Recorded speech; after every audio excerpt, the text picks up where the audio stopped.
Welcome back to be alert. ఆధునిక వైద్యం అందుబాటులోకి వచ్చినా కొన్ని మొండి రోగాలు నయమవట్లేదు. అలాంటిది ఆయన గారు చెయ్యేస్తే ఎంతటి మాయదారి జబ్బైనా మటుమాయం అవుతుందట. ఒంటి మీద బొట్టు పెడితే ఏళ్ల తరబడి సంతాన భాగ్యం కోసం ఎదురు చూస్తున్న వారికైనా గర్భం వచ్చేస్తుందట. 2 నెలలు పూజలు చేస్తే కోరుకున్న పండంటి బిడ్డ పుడతాడట. జనం అమాయకత్వాన్ని ఆసరాగా చేసుకుని పబ్బం గడుపుకుంటున్నాడో దొంగస్వామి. వేలకు వేలు వసూలు చేస్తూ దందా సాగిస్తున్నాడా మాయల ఫకీర్.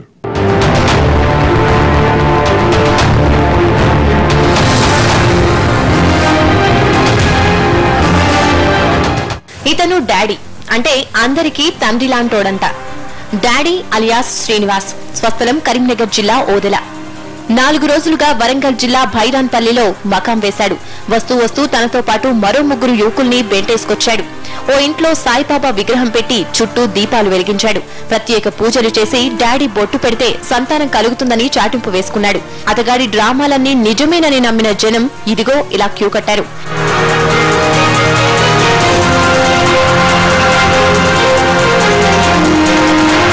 ఇతని పక్కనున్న 3కి దేవుడు ఒంటి మీదకి వస్తాడంట. దేవుడు బొట్టు పెట్టమంటే డాడీ బొట్టు పెడతాడు. కొద్ది రోజుల్లోనే ఏ రోగమైనా నయమవుతుంది. కోరుకున్న బిడ్డ పుడతాడు. ఇదంతా ఏదో సమాజ సేవ అనుకోకండి. ఒక్కో సమస్యకు ఒక్కో రేటుంటుంది. మినిమం 30 నుంచి 40 వేల వరకు వసూలు చేస్తారు. ఎంత ఛార్జ్ చేయాలో కూడా దేవుడే చెప్తాడంట. పూనకం వచ్చిన కుర్రాళ్లు ఎంత చెప్తే డాడీ అంత తీసుకుంటాడు. ఇది నిజమేనా అనే అనుమానం ఓవైపు పీక్కు తిన్నా ఓ రాయేసి చూద్దామంటూ వందల మంది ఇలా డాడీ దర్శనం కోసం ఎగబడుతున్నారు.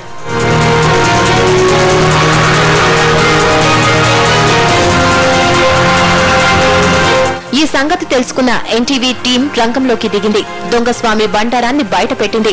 అప్పటికే డాడీ గారి మాయలో పడ్డ మహిళలు ఎన్టీవీ బృందాన్ని అడ్డుకునే ప్రయత్నం చేశారు. డాడీ గొప్పోడంటూ చెప్పుకొచ్చారు. దేవతలు వరాలు ఇయ్యారా?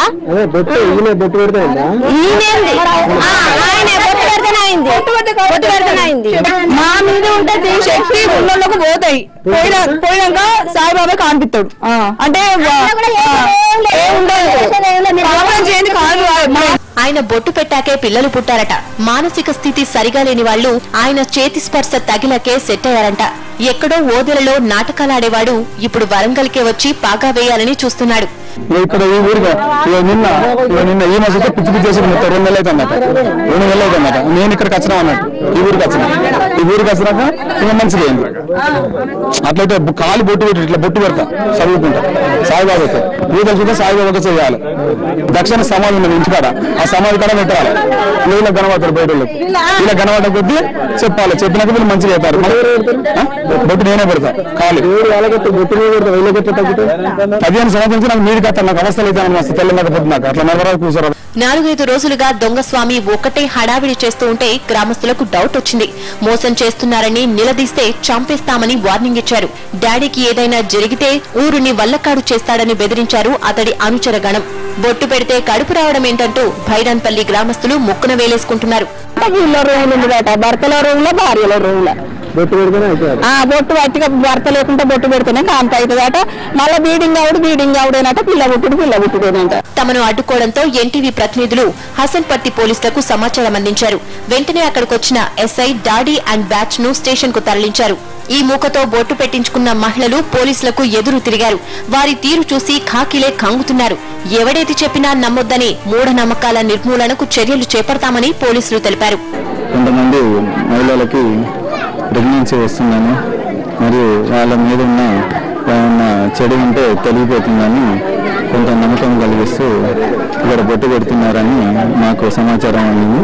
దాని మేరకు ఇక్కడ మేము విలేజ్కి రావడం జరిగింది. దీనిలో భాగంగా గడ్డం శ్రీనివాస్ని పోలీస్ స్టేషన్ తరలించి చట్టపరంగా చర్యలు తీసుకోవడం జరుగుతుంది. వినేవాళ్లుండాలే కానీ ఎన్నైనా చెప్తారు. ఏది నిజమో ఏది అబద్ధమో జనమే తెలుసుకోవాలి. ఇలాంటి బురుడి బాబాల భరతం పట్టడానికి ప్రభుత్వమో ప్రత్యేక చర్యలు చేపట్టాల్సిన అవసరం ఉంది.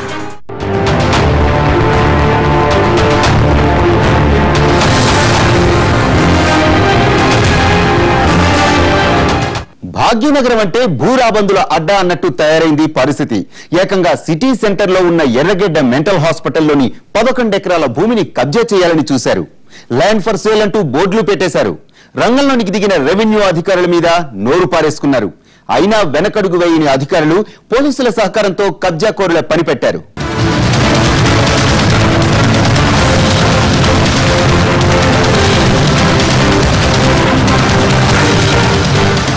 ఇది హైదరాబాద్ ఎర్రగడ్డ మానసిక వైద్యశాలకు చెందిన 11 ఎకరాల స్థలం. ఖాళీగా ఉండటంతో ఆక్రమణదారుల కన్ను దేనిపై పడింది. ఈ స్థలం తనదేనంటూ కాజేయాలను చూశాడు హుస్సేన్ అనే rowdy sheeter. Land for sale అంటూ అనుపమ పేరుతో బోర్డులు పెట్టేందుకు ప్రయత్నిస్తుండగా హాస్పిటల్ సిబ్బంది అడ్డుకున్నారు. వెంటనే రెవెన్యూ అధికారులకు సమాచారం ఇచ్చారు. ఆ సైన్ బోర్డులో ఈ ల్యాండ్ అమ్మకానికి ఉన్నదని అనుపమ ఏజెన్సీ అనే పేరు మీద సైన్ బోర్డు పెట్టడానికి ప్రయత్నం చేస్తే మా సెక్యూరిటీ సిబ్బంది వాళ్ళను అడ్డుకొని ఆర్ఎంఎఫ్కి తెలియజేసినారు. ఆర్ఎంఎఫ్ వెళ్ళి అక్కడ ఉన్న పరికరాలు మెటీరియల్ అంతా కూడా స్వాధీనం చేసుకొని ఎంఆర్ఓ గారికి మరియు police station SR Nagar police station అధికారులకు సమాచారం ఇవ్వడం జరిగింది. కేసు రిజిస్టర్ అయింది అక్కడ పోలీస్ స్టేషన్ లో. హుటాహుటిన హాస్పిటల్ కు వెళ్లిన రెవెన్యూ సిబ్బందితో వాగ్వాదానికి దిగాడు హుస్సేన్. అంతటితో ఆగకుండా అమీర్పేట్ ఎంఆర్ఓ కార్యాలయానికి వెళ్లి మరీ తహసీల్దార్ వెంకటేశ్వర్లపై తన మార్క్ రౌడీయిజాన్ని ప్రదర్శించాడు.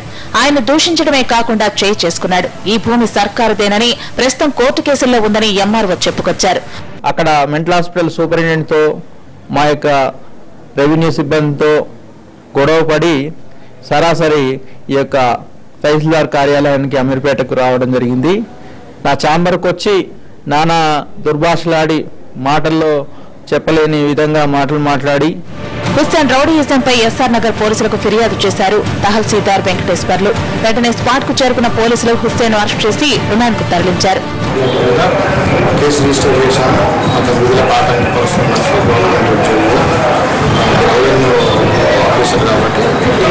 మెంటల్ హాస్పిటల్లో గవర్నమెంట్ ల్యాండ్ చేస్తున్నాడని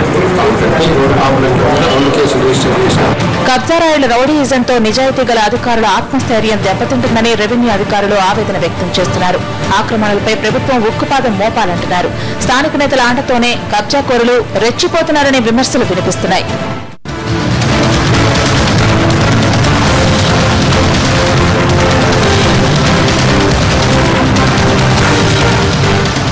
ముంబై మందు బుట్టాలు కోట్లలో అందుతున్న మామూళ్లు. స్పెషల్ ఫోకస్ షార్ట్ బ్రేక్ తర్వాత చూద్దాం.